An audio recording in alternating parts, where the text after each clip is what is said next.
بسم اللہ الرحمن الرحیم۔ شروع اللہ کے نام سے جو بڑا مہربان اور نہایت رحم کرنے والا ہے۔ عزیز دوستو، السلام علیکم۔ کہانی کے بقیہ حصہ کا باقاعدہ آغاز کرتے ہیں۔ کسان جب واپس اپنے گاؤں کی طرف آیا، وہ گاؤں سے چونکہ بہت دور آ چکا تھا، اس لیے راستے ہی میں رات ہو گئی اور اس نے سوچا کہ کہیں کوئی اس سے مرغی ہی نہ چھین لے۔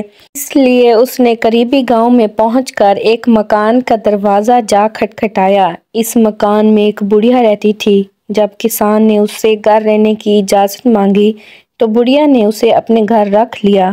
رات کا کھانا کھانے کے بعد جب وہ سونے کے لیے اپنے اپنے بستر پر لیٹے تو کسان نے بڑھیا کو دیکھا کہ وہ جاگتی رہی، اور جب اسے یقین ہو گیا کہ کسان اب سو چکا ہے تو اس نے سونے کے انڈے دینے والی مرغی چھپا دی اور بالکل ویسی ہی مرغی لا کر اس کی جگہ پر رکھ دی۔ دوسرے روز جب کسان سو کر اٹھا تو اس نے بڑھیا کا شکریہ ادا کیا اور مرغی لے کر اپنے گھر کی طرف چل پڑا۔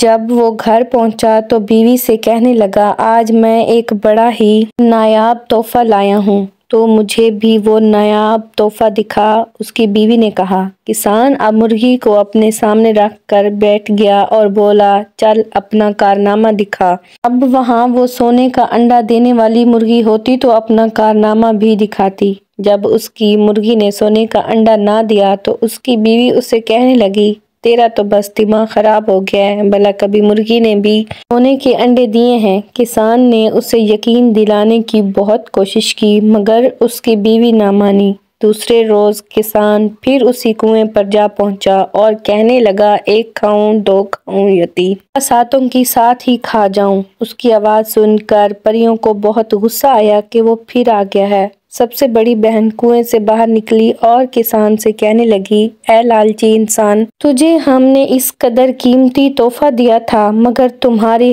حرص پھر بھی ختم نہیں ہوئی اور تم آج پھر آ گئے ہو۔ کسان نے پری کی بات سن کر کہا، تم نے میرے ساتھ فریب کیا ہے۔ مجھے ایک عام سی مرغی دے کر کہا کہ یہ سونے کے انڈے دیتی ہے۔ پری بہت سمجھدار تھی۔ اس نے کسان سے پوچھا کہ وہ راستے میں کسی کے گھر رکا تو نہیں تھا۔ کسان نے اسے بڑھیا کے گھر ٹھہرنے والی بات بتا دی۔ پری نے کہا، ضرور اس بڑھیا نے سونے کا انڈا دینے والی مرغی کسان سے چرائی ہوگی۔ پری نے اس کی بار کسان کی چھڑی لا کر دی اور اسے کہا کہ اس چھڑی کو لے کر پھر اسی بڑھیا کے گھر جاؤ اور اس سے اپنی مرغی واپس مانگو۔ اگر بڑھیا مرغی واپس کر دے تو بہت اچھا، اور اگر وہ مرغی واپس نہ دے تو تم کہنا، چل میرے ڈنڈے اپنا کمال دکھا۔